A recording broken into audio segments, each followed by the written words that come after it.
Now, I'm sure you've come across some dumb things on the internet, for example, me, but I feel like throughout the years, there's plenty of trends and things to go around to kill your brain cells. So that's what I'm gonna cover today. The internet's dumbest trends of all time. Now, if you enjoy the video, please remember to tell the like button it's adopted, smack the subscribe button, and just enjoy the video, I guess. Yeah. Now, first one up is gonna be the Kiki challenge. I hate when people call things a challenge when it's a simple something that you can train a monkey to do. If you don't know what the Kiki challenge is, let me refresh your brain. All right, so basically you sit in a car, you have someone record you from the passenger seat, or you prop up your phone on the passenger seat, right? Then you want to hop out of your car onto oncoming traffic, dance while you eliminate a family of 4, and then upload it to wherever. The two things that really bother me about this trend is, one, it got cringe real quick. It's annoying as.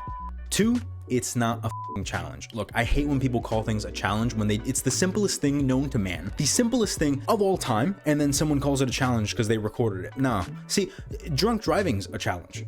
Why? Because not everyone's chill like that. Not the funniest joke, but I think we can all agree. No. Look, if you're ghostwriting, then I guess you can say it's a challenge, but if not, no.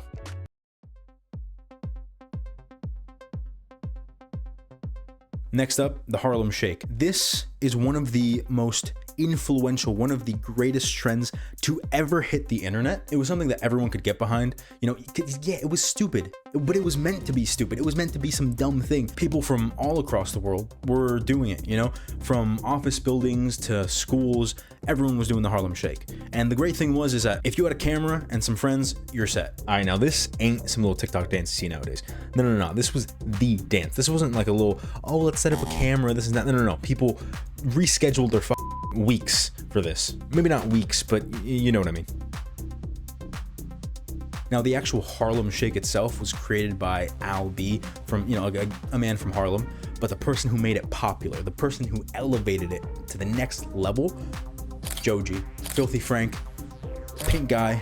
I mean, what a man. And look, you have to keep in mind, this is early 2013, so memes back then were different. Nowadays, a meme will survive maybe a week, and then everyone forgets about it. Dude, so something like this, like everyone was laughing the entire year. It was a meme for an entire year. But honestly, it was just something you had to experience for the time. You can't really describe the feeling. It was just like something that happened and you couldn't get enough of it.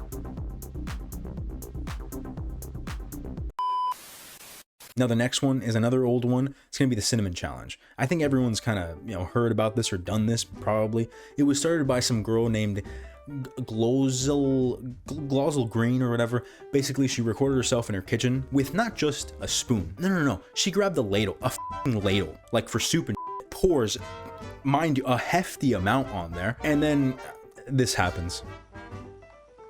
All right, so here's the cinnamon. All right.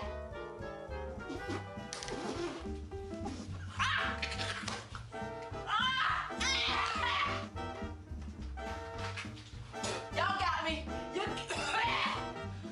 Over and out. Myself, of course, of course tried it. I was like, hey, I wonder what all the big fuss is about. I feel like this is one of those trends that, like, again, everyone could get behind just because it was, it was simple, it was harmless. If anything, you were harming yourself, but you were doing it willingly. It was fun. You could, see people's reaction. You could see your friends' reaction. I think it was just a great piece of internet history that'll always stick with us.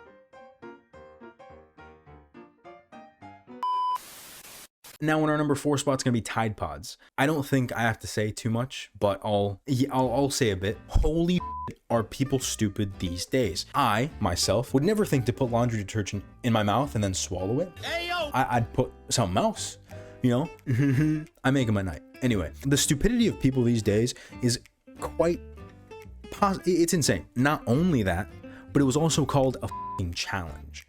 How was that a challenge? Of course, this started on TikTok. There's way too much dog that comes from that app. And you know what? I probably am gonna make a video on it in the future. Don't die for some clout. Like, you can do so many other things. You can help people and get clout. That's what Mr. Beast does.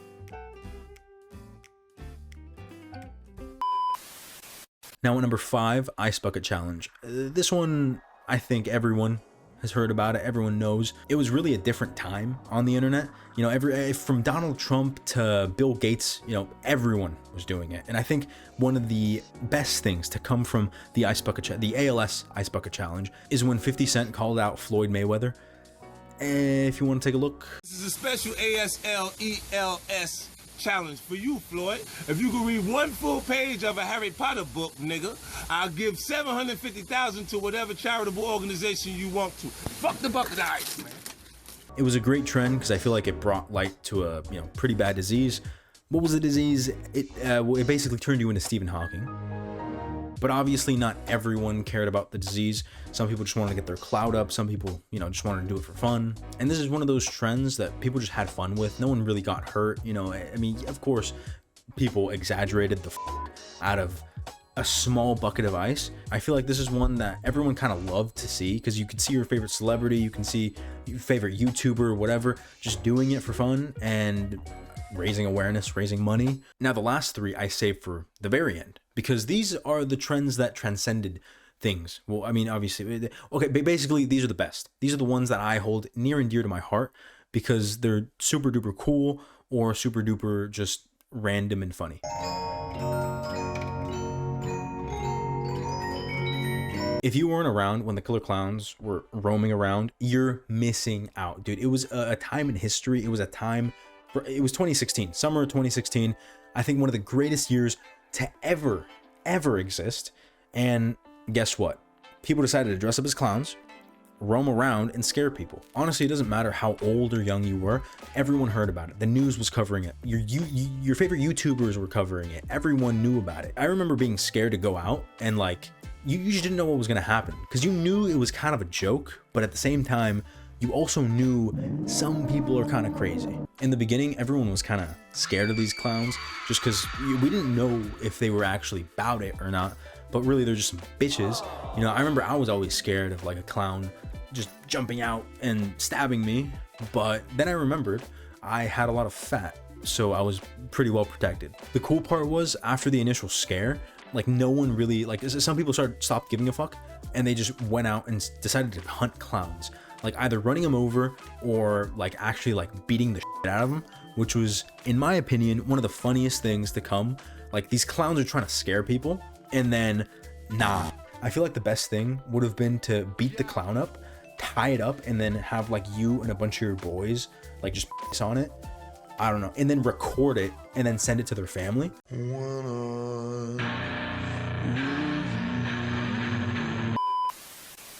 Now the next one, I can't really agree with it, but it's the Devious Licks Challenge. Now to be fair, I do think it's dumb. I don't agree with it, but it's pretty funny. It was basically just a bunch of kids stealing or destroying from their school, recording it, and then calling it a devious lick. Look, I can't agree with this. I feel like I'm a little more mature now, but I still I do find the humor in it. From urinal cakes to calculators from their class, and that's considered small. Then it eventually goes to them stealing projectors, entire toilet seats, and if they can't steal it, they just destroy it. These new kids are different, I can't keep up, dude. I feel like I'm an old man now. I'm only 20, but I swear it's they're not being bred the same. Stop acting like you know the way ahead, like you know the rules. There are no rules, man. We're lost. No. The final one, the one that I think really represents how dumb but amazing the internet is, storming Area 51. Now, I'm sure plenty of you watching this already know what it is, but if you don't, basically a guy on Facebook started this, post or whatever, basically saying he wants to storm Area 51. They can't stop us all. Out of nowhere, it started getting a bunch of traction. The media was covering it. YouTubers were covering it. Are you ready for the storm? I am very ready for the storm. And the reason I think this is the best trend that ever came from the internet is because it showed how dumb people are, but not in a bad way. It really showed what the internet truly cares about, which is simply the meme. Look, there's no person in their right mind that would actually storm Area 51 just to see if there's aliens there. We all know aliens live in Texas with Joe Rogan. We're just a bunch of territorial apes, man. Yeah, and we're more like abstract bodies of matter, contracting and expanding in relationship to the energy patterns of our ecosphere. Whoa. It's pretty sick, yeah. Everyone knew it was a joke, and I think the best part of this whole thing was definitely the build-up, right? The memes, the coverage, everyone talking about it. I think it was a pivotal point in culture for my generation, at least, because it was just something so dumb, but it was so impactful. Everyone got behind it. Everyone was like, yeah, we're gonna storm Area 51. But some people, for some reason, took it seriously, which is like, if you're taking the internet seriously, it kind of shows how old you really are. For the most part, the whole thing was just one big hangout for a bunch of meme lords and true MLG gamers. I mean, it was pretty much what you thought it was gonna be. YouTubers, reporters, and those unemployed friends on a random Tuesday, just, you know the meme. If you didn't live it while it was happening, it's just something that I don't know if it could ever be recreated. That's what I'm trying to say. Now, if you enjoyed, please leave a like, subscribe. I'm not gonna bore you with too much. So till the next one, later, or whatever. Yeah.